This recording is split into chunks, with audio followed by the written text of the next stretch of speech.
VSA Texas Opening Minds, Opening Doors presents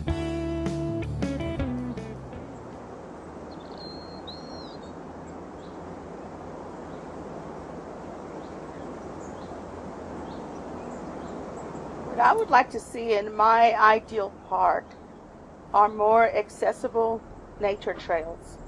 I would like to see in my park would be an area to skateboard. In my ideal park there would be nice and smooth paved paths that would go through a wooded and shaded area so I could see my communication device. I'm really happy with the way the Parks and Recreations have made the local and state parks accessible by adding ramps and picnic tables where there's a cutout so someone in a wheelchair can wheel up to the table. That used to be a real problem. But more of the nature trails are still inaccessible. And I really would love to be able to go deep into one of them, into nature. And but they're either too narrow or too bumpy or just inaccessible for a wheelchair. Skate park with half pipe, the bowl ramps for the jump, railings to grind, and all the different parts of a skate ramp you see. But paintball, I would have 3 different courses of all different kinds, like trenches, wooded trench areas with houses for protection to shoot from. It would be nice to have little structures I can sit under so I can enjoy being outside, but I can use my communication device.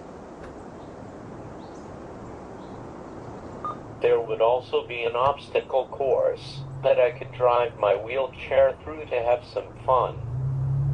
One of the things that I've actually thought about for an ideal space is maybe a more wheelchair accessible campsite.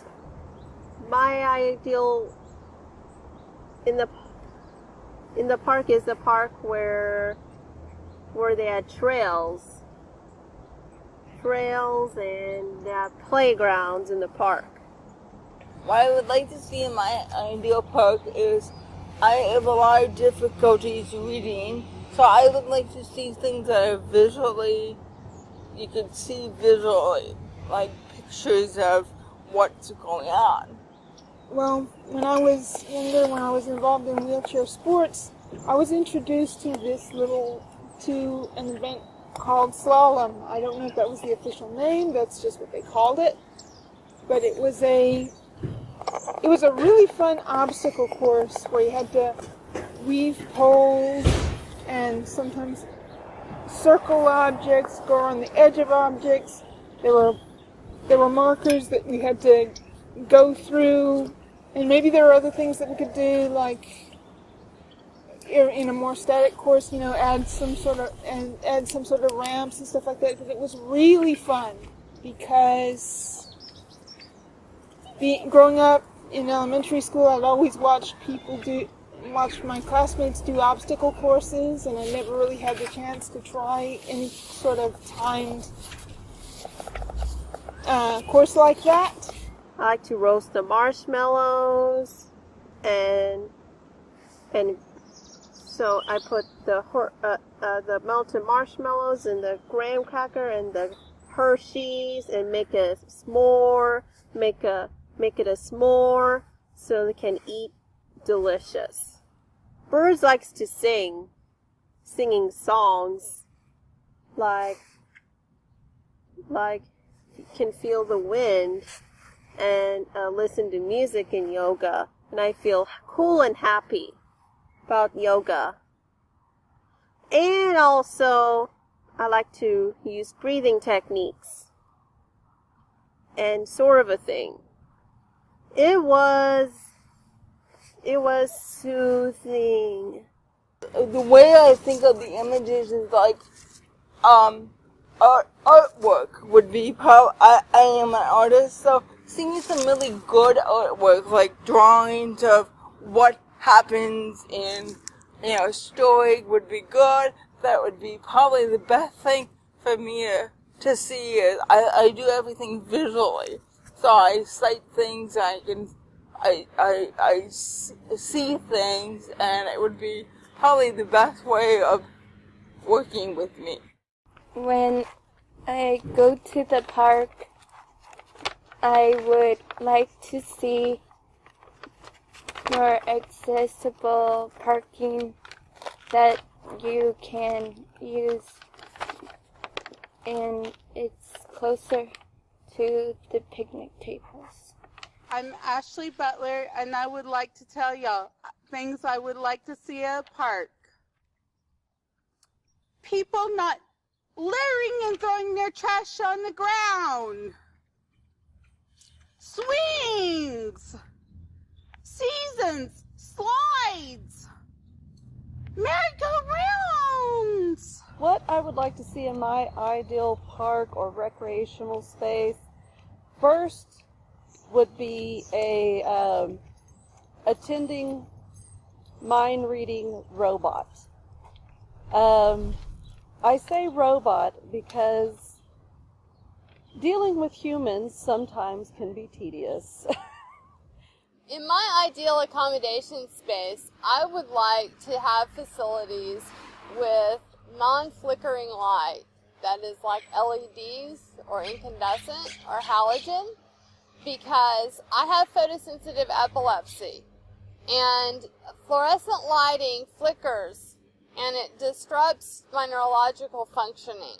I envision like a outside indoor space, like a space inside, but it's like a recreation of the outdoors.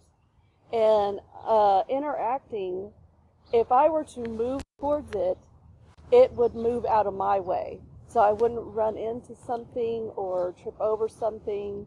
If there were stairs, it would slope down and become a ramp, so I wouldn't ever have to worry about falling down stairs or tripping up the stairs. I would imagine having a room like this, I probably would never want to leave it. It would probably be really great. I would have, so much more information, and then I'd have to come out into the real world, the regular world, to where I do a lot of guesswork. I just, but that's okay, because I'm sure that with that, a lot of instinctual things kick in as well. I would really like to have a space where I could go and work out and swim and use all the different facilities in a place where the light is such that my brain can tolerate it. I would also like to be able to go dancing out in public without strobe lights. I have learned to do this little dance where I kind of follow the light to keep it out of my eyes. When I was in high school, all I knew to do was dance with my eyes closed. So I would really like for more public facilities to think about the kind of flashing they're doing, and that can trigger seizures and make people really uncomfortable. There are 20 disabilities that can be accommodated by turning off flashing and flickering lights, including people getting migraines and MS and some heart disease and lupus and things like that. So there are lots of people who are affected by this. My name's Laurel Kopic, and I wrote about Camp Pearl. One of the things that I would like to see is it be more accessible. What I mean by more accessible is they need to have lifts. A lift that people can use for people in chairs, and one that people can use to help other people get on the horse and off the horse. My ideal recreation space is in my mind, is Camp for All, because it was built by a therapist, and it was also built by several people coming together who were already in the disability community. Being out in nature, I think we can all agree, or we wouldn't be doing this, is that it's good for the soul. It's good for a person to be out in nature, to feel the sunshine and breathe in fresh air and listen to the birds and see the flowers and the trees all around you. It's just so good for a person. And I don't see why that should be denied to someone who has a physical disability. And I know that I long to be, in nature, and I know it does me a world of good. It makes me feel good.